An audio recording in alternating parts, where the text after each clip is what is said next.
Hi everyone.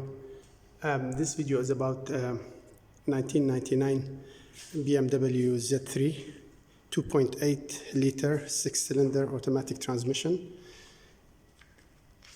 This car is, when I bought the car, it was in perfect condition, like everything was good mechanically, but the paint outside was faded. It was dark blue or like dark purple, blue, whatever.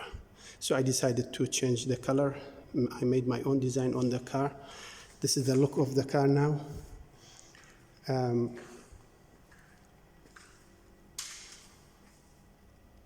Here we go. I bought the car for less than $1,000 US, literally less than $1,000 US. I spent nothing on the paint job. It's almost nothing.